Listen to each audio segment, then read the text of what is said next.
morning. It's March 21st, the first day of spring in North America. I came out early to the Konjeihi Women's Centre. I just wanted to walk through and talk about some of the improvements we've made. But beautiful day. It's going to be very hot. It's a hot, dry time of year. You can see shea trees around. It's hard to see. It's hard to zoom in on them, but with my eyes, without the camera, I can easily see the shea fruits. It'll be ready in a month or so. So the center has really came a long way. It's been built up with support from customers, and a French NGO called Noe has also been very, very supportive. But it's been built. It's a 2-acre site.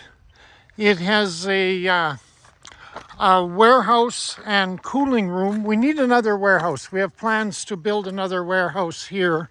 It's really, really needed.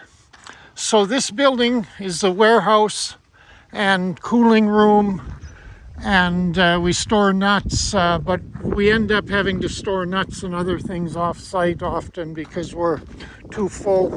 One of the things that is really a huge value for the women and the community is this shade area. It is, I think it's 60 by 120 of shade with a cement floor. We have the roasters, the new eco-ergonomic roasters that use the waste from making shea butter, and a couple other innovations that are really, really helpful.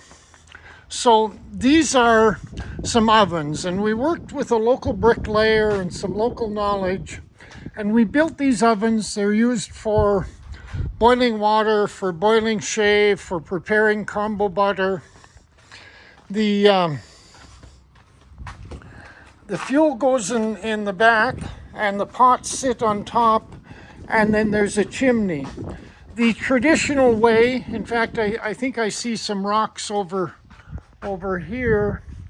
So those 3 rocks would have been the traditional way. You'd sit a pot on top of that and make fire underneath. This way uses probably 60 or 70% less fuel energy. But as important, or even more important, the women are away from the smoke and the fire and risk of getting burnt, because they can stand at the front and stir, and the fire is in the back, the smoke goes up the chimney. This is another innovation, and we're still working on it. The traditional way of doing the whipping of the shea butter is to put the basin on the ground, on the cement, and then bend over and whip. And it makes my back hurt just looking at it. But working with the women, we tested a few things. We come up with this idea that lets it get up in the air a little bit, raise it. But one of the things the women miss, they like to get their feet sort of beside the basin. So we're going to try a new model. Well, these will be narrower, so the basin will just fit, and then the women should be able to use it better. This is another innovation. It is for sieving and cleaning shea butter, and we put, there's 3 layers of filtration, and the shea butter is poured in the top and a basin underneath, and it strains all of the particles out of it. This isn't really an innovation, but it's amazing for the community, because there was no potable water in the community before. So we dug a borehole, we keep this tank full, and the community can come in and they have a tap for their water, and they have a way for it to run off. These are pits where we collect shea waste.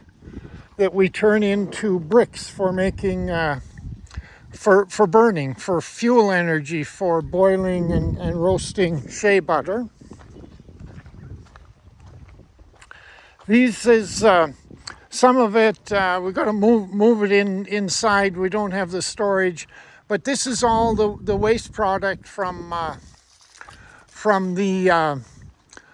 making the shea, and this will all be used as fuel energy for making shea butter. So it's a real circular economy.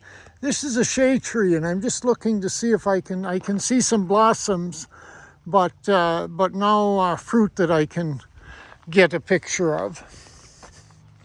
Anyway, we come out. We've got all of this cement area. There's more cement area over in front of the warehouse, and the women use this. They use it for drying their crops, for other things when we're not using it for shea butter. This is our machine room. We have a crusher for crushing the shea nuts and two grinders. So that's about it. It's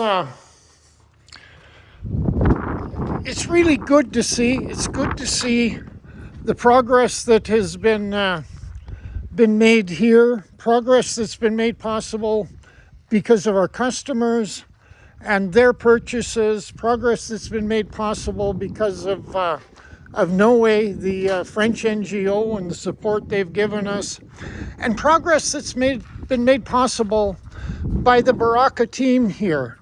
The team has been intimately involved in all the innovations and changes and development, and every day everybody is keeping their eyes open for how they can make things easier, how they can make the process more efficient for the women, more efficient from a business process perspective, more efficient environmentally, safer, healthier. It's got a long way to go. We're a long way. We're far from perfect, but we're trying, and together with all of our stakeholders, the Ghana team, the rest of the team around the world, our customers especially, Noe here and others, one step at a time, we're making a difference.